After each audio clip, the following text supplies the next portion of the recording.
Bienvenidos a la clase del modelo básico de una fuente de voltaje regulada dentro de la primera unidad, Introducción a la Electrónica y Teoría de Diodos.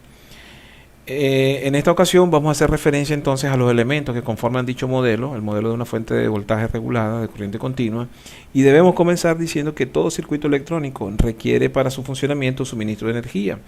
La razón fundamental entonces es que se necesita una fuente de alimentación, ya que si solamente se energiza el circuito con puras baterías, pues el tiempo de autonomía, de duración de la energía, pues sería muy limitado, y también los costos en el suministro de energía serían elevados.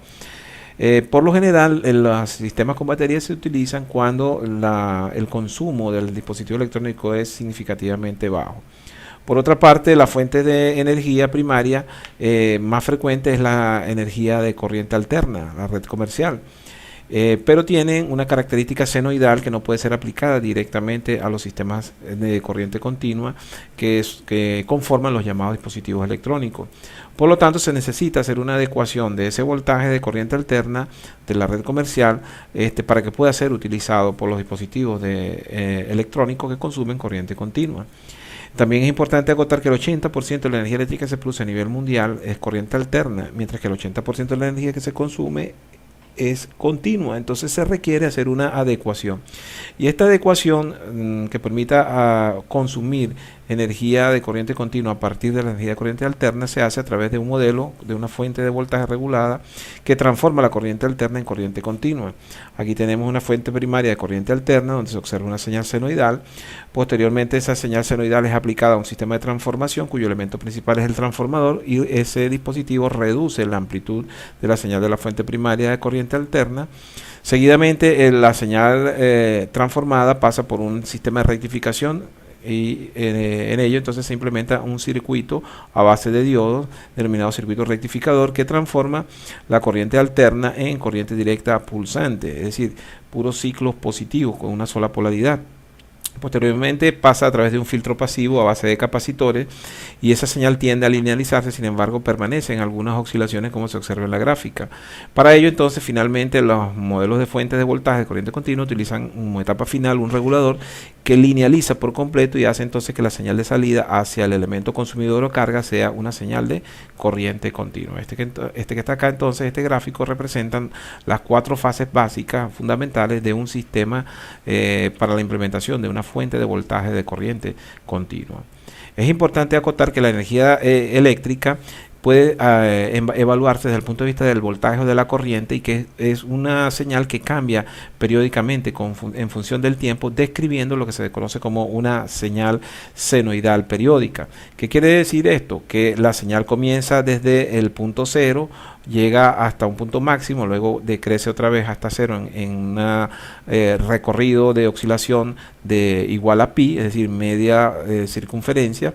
Posteriormente, la siguiente oscilación con ciclo negativo entonces hace un recorrido desde pi hasta 2pi. Seguidamente la señal se va a repetir y lo va a hacer en forma periódica e indefinida. Por eso a este tipo de señal se le llama una señal periódica, y a esta forma característica de señal se le suele llamar en corriente alterna senoide. Ahora, la senoide entonces es la expresión que permite, desde el punto de vista trigonométrico, en términos de funciones seno o coseno, representar las oscilaciones en forma lineal de energía eléctrica alterna que ha sido producida por máquinas giratorias. Matemáticamente, esa expresión de la senoide viene dada por la expresión V de T, por ejemplo, si es voltaje, Vm seno de Wt más phi. Esta expresión matemática es la expresión matemática de esta señal, y tiene diferentes parámetros que son importantes recordar.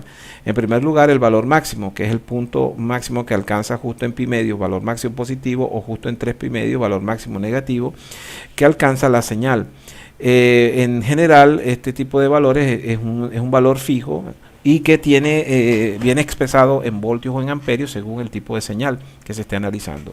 Luego, el valor eficaz o valor promedio es el valor efectivo que es aprovechado por la señal, el dispositivo consumidor de energía, y ese valor eficaz viene dado se obtiene matemáticamente a través de la integración de la señal senoidal, y se obtiene la expresión de que ese valor promedio es valor máximo dividido entre raíz de 2. Al hacer la división 1 sobre raíz de 2, la expresión se transforma en 0,707 veces Bm, lo cual indica que el valor efectivo o el valor eficaz de una señal senoidal representa aproximadamente el 70% del valor máximo.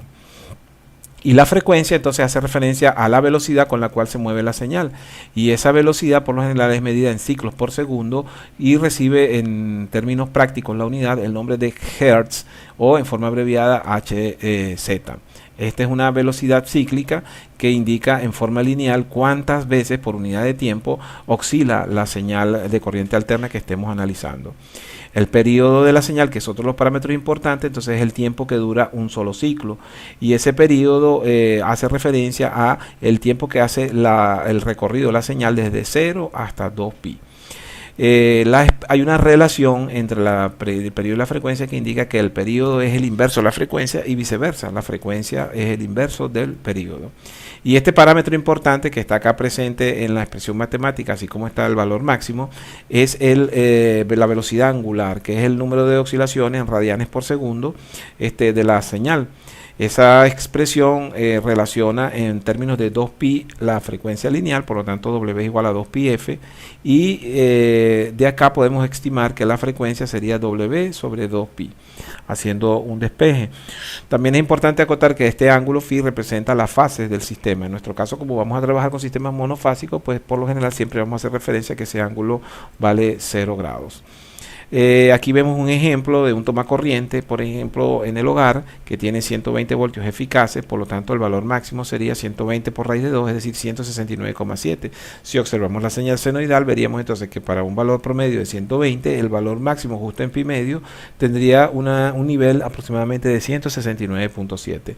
Y en relación a la frecuencia, si la frecuencia comercial por los estándares nacionales, en este caso en Venezuela son de 60 ciclos por segundo, pues entonces el cálculo sería el tiempo que tarda un ciclo. La frecuencia es el inverso del periodo. Entonces, si hacemos la sustitución o el inverso de 60, vamos a obtener 0.016 segundos, es decir, 16 milisegundos, que es algo tan rápido, estas oscilaciones son tan rápidas que son imperceptibles por el ojo humano. Por lo tanto, se requieren de dispositivos electrónicos de medición, como es el caso del osciloscopio, para poder evaluar y visualizar el comportamiento de esta señal. En la primera etapa de la fuente entonces encontramos el transformador que tiene dos bobinas, una bobina primaria denominada N1 y una bobina secundaria denominada N2. En el primario tenemos un voltaje aplicado con una respectiva corriente y por principios electromagnéticos hay una transferencia de voltaje desde el N1, de la bobina N1 hacia la bobina N2, con lo cual se genera una corriente y un voltaje en el dispositivo de carga que se conecte en el secundario del transformador. Aquí está la descripción.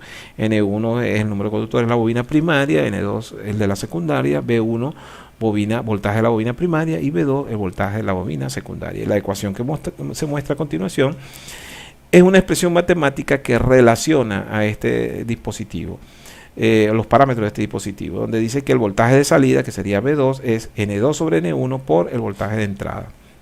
Esta relación es la que determina si el transformador eleva o reduce el voltaje B1 hacia B2. Por ejemplo, si N1, que está en el denominador, es mayor que N2, entonces B2 va a ser más pequeño que B1. Por lo tanto, estamos hablando en este caso de un transformador reductor, que es el caso típico que vamos a utilizar en electrónica. Por ejemplo, una relación de 10:1, donde N1 vale 10 y N2 vale 1, indica que el voltaje del primario es reducido 10 veces hacia el voltaje secundario. En el segundo bloque de la fuente observamos la etapa de rectificación, mediante la cual la corriente alterna se convierte en directa pulsante. Existen varios tipos de rectificadores, por ejemplo el de media onda, el de onda completa o el tipo puente. En nuestro caso vamos a hacer referencia al más común, que es el puente rectificador de diodos, donde se observa la conexión del transformador, los dos elementos de entrada, que sería compuesto por el nodo superior e inferior, y los dos puntos de salida del rectificador, que sería por el nodo de izquierda y el nodo de la derecha. ¿Cómo trabaja este sistema? Bueno, tenemos una señal de corriente alterna a la entrada del transformador que es reducida en amplitud, por lo tanto me generaría un valor máximo de la señal 2, y esa señal en el ciclo positivo, el nodo superior es positivo, por lo tanto la corriente circulará en esta dirección hacia la carga y retornará por este diodo inferior. Pero en el ciclo negativo la polaridad se invierte, entonces ahora el nodo positivo va a ser el del inferior, de la parte inferior. Sin embargo, la corriente va a pasar por la salida en el mismo punto, justo en el mismo punto.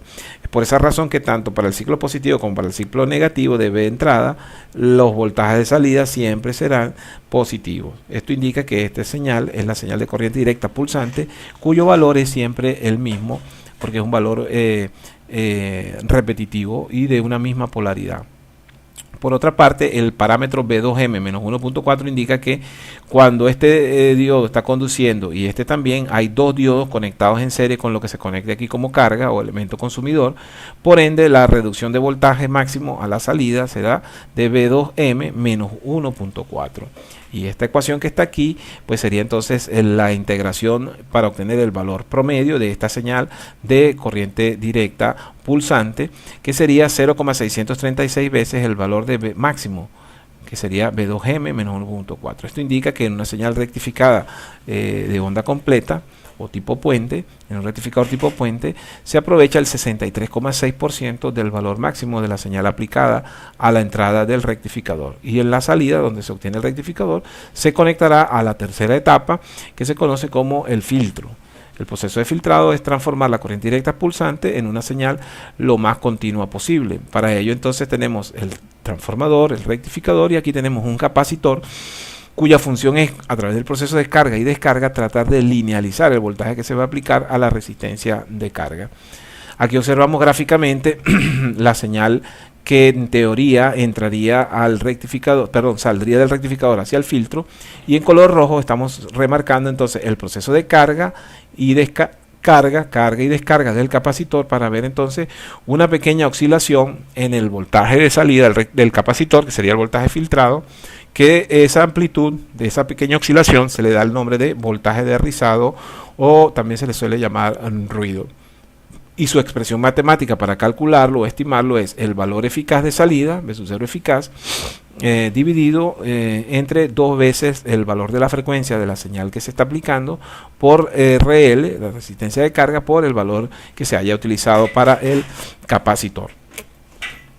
Aquí está la descripción entonces: voltaje promedio de salida, resistencia de carga, frecuencia de la corriente alterna, capacitancia del capacitor de filtrado. Y finalmente el regulador, que es el dispositivo que permite linealizar la señal filtrada. Aquí vemos entonces el rectificador, el filtro y el regulador con todas las cuatro etapas. Y si hacemos un zoom al regulador, entonces básicamente podríamos observar una resistencia y un diodo que tiene estas características. Nótese que no es un diodo convencional. Este tipo de diodo que tiene esta pequeña figura indica que es un diodo Zener. Este diodo Zener es un dispositivo que no solo trabaja en corriente continua como los diodos convencionales que hemos explicado anteriormente, sino que en corriente alterna, mientras se le haga pasar una pequeña corriente por él, va a tener en sus extremos un voltaje determinado por el fabricante. En consecuencia, al aplicar este voltaje B sub I con una resistencia que limite la corriente hacia el diodo, pues debemos garantizar que circule siempre una I sub Z para que el voltaje de salida P sub L sea exactamente el voltaje BZ que fue establecido en las características de diseño de ese dispositivo. Aquí tenemos una oscilación y tenemos una línea recta donde se aprecia el voltaje en la carga, que es igual al voltaje de Zener. El voltaje de entrada debe ser mayor al voltaje de salida. El voltaje de entrada B sub I al regulador debe ser mayor que el voltaje que se espera en la salida, ya que de no ser así, pues no habría proceso de rectificación. Esta es la primera característica que debemos tener en cuenta. Y la otra ecuación importante es que la diferencia de resistencia debe ser tomada en cuenta en este caso, el valor mínimo del voltaje de entrada menos el voltaje de Zener, ¿okay? El voltaje estimado para el diodo Zener, dividido entre la corriente de carga más la corriente I sub L, que sería lo que llamaríamos la corriente I sub R. Es decir, en otras palabras, para calcular esta resistencia aplicamos la ley de Ohm, que dice que la resistencia es voltaje. ¿Cuál es el voltaje en esta resistencia? El voltaje de entrada, el mínimo, menos el BZ. ¿Y cuál es la corriente que pasa por aquí? Pues I sub R, pero esa I sub R, según el nodo que tenemos acá, va a estar formado por IZ y va a estar formado por IL. Y por lo general, en aspectos de diseño, si no nos dan el parámetro de IZ, pues IZ mínimo, entonces lo que hacemos es que estimamos que IZ mínimo sea igual a I sub L. Repito, si no nos dan los parámetros, entonces asumimos que IZ mínimo es igual a IL. Lo mismo acá. Esta es una condición asumida. Si no nos dan cuánto es el voltaje que se quiere a la salida, nosotros podemos estimar que el voltaje de CN, el voltaje de carga, pues van a ser el mismo. O sea, es decir, asumimos que cualquier valor siempre y cuando sea menor al valor de salida de la fuente sin la etapa de regulación. En consecuencia, entonces, podemos hablar de dos tipos de sistemas de regulación: los reguladores fijos y los reguladores ajustables.